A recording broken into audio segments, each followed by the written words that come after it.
So the next part of our agenda, we had our opening statements. Now, each candidate, all the candidates were given a question, and you can see it up there by the sponsors. And it is also the group as well as the League of Women Voters, and we thank them also for participating.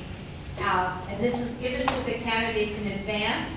So we will start at the opposite end of the table and come this way for this question. Given ongoing budget cuts, what two programs do you believe should not be touched and why? If participation fees are currently being charged for those programs, do you think they're justified or too exclusionary? And we'll start with Alice. The two programs that I would like to keep retained is one, our resource officers on our campuses. And the reason I say that is I went and I spoke with Sheriff Stan Smith, and he told me that that was on the cutting block. And then he explained to me how important it was that our officers are on the campuses every day. They give our children respect, our children understand what's going on, they build a relationship with our kids. That's the first program, and it's quite simple. The second program I'd like to make sure we retain is our adult education program. And I'm very thankful that the current RUSD has not cut that program. We have 7,000 adults/students in our adult education program. And basically, adult education helps prevent dropout and assist student recovery. Adults are, right now, because the economy is so bad, there's a great demand. They're going back to school to make themselves more employable. People, as they're more employable, they're going to add to our basic economy and our environment and our community. Nearly 3/4 of high school students who co-enrolled in adult education stayed in school and graduated. Children mature at different ages, and sometimes it takes a real world to make them realize that they can't survive on $8 or $8.50 an hour. So they get out of school, they haven't studied, they haven't done what they needed to do in high school, and the adult education picks them back up and gives them the tools that they need. Our adult education also has a career technical education aspect to it, so I want our kids to also be able to become employable through that career technical education aspect. I am in favor of participation fees that are legally allowed under the Education Code. Reports show that charging even nominal fee increases the completion rates dramatically. It also gives them a buy-in. We all seem to take for granted stuff that's just given to us, but even if we pay a nominal fee, whether it's 40 or 60 bucks or whatever it might be, you're going to be more committed to it. Educating the adult learner is important for the community as it leads to better jobs. Thank you. The two programs that I believe should never be touched have already been cut. The first one is class size reduction. It was the most important program that was ever implemented in our schools. The children coming to us today have much different behaviors, family situations, social needs than they had when I started teaching. A teacher who has to establish quality learning relationships with kids that facilitate school success can do only a minimal job with 27 to over 30 children in a classroom. It's much larger at the upper levels in secondary. Larger class sizes are in themselves exclusionary because the kids who need the extra support or expanded learning opportunity often don't get it, and they become lost in the system. The second program that we've cut, that should never have been cut, is the basic core curriculum in the elementary schools.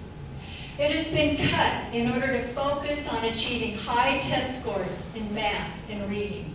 The foundations a child needs in science, history, music, art, health, physical education, social interaction, problem solving, and critical thinking have been relegated to 30 minutes per week in many of our elementary schools. How can we justify this narrow focus on learning when our children are expected to go to high school, graduate, and continue on to college so that they can function in the global economy of the 21st century?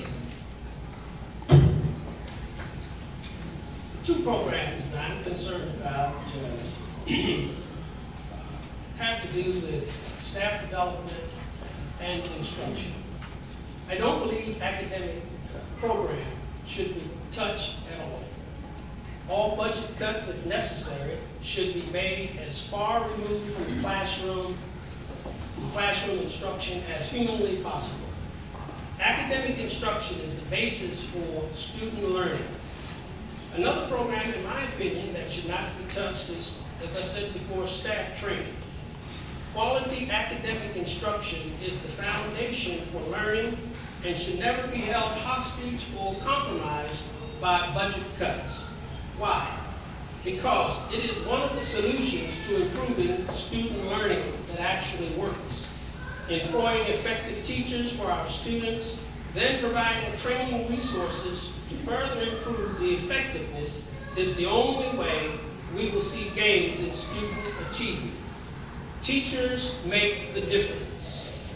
We also are spending more and more dollars. Even though we have made adjustments for inflation, many of our other countries are outperforming us in math and science. Still, we are 47th placed nationally on the amount of dollars California spends per student. Shortchanging education now will only cost the taxpayers more money in the long run. Why? Because penny wise and pound foolish. I would, however, emphasize that the things that we need to do differently as opposed to cutting could reduce or eliminate the need to cut altogether.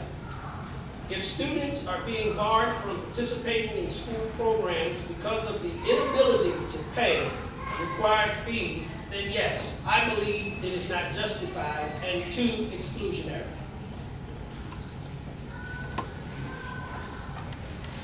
Well, serving on the RUSD Budget Advisory Committee has really shown me how difficult answering this question really is. Many of our programs are legislatively mandated, but they don't come with any funding. And much of the funding that we receive from the state is restricted, and we can't direct it where we need it to. But it's also shown me that when the district sets priorities, budgeting decisions can logically follow. And two of the district priorities I think are really important have been improving our college going rate and our college readiness, and also closing our student achievement gap and improving our student performance. So the two programs I think that further those objectives that I would advocate continued funding for are our AVID program and our Arts and Music program. Now, AVID program is extremely important to help children navigate the path to higher learning. Many of our kids in RUSD come from families where the parents never went to college. They need some help in the skills that it takes to get there. Our Arts and Music program are important for teaching our children how the skills that they need essential to performing well on standardized tests. Studies have consistently shown that kids that are exposed to arts and music do consistently better on standardized math and English tests. It's really a no-brainer.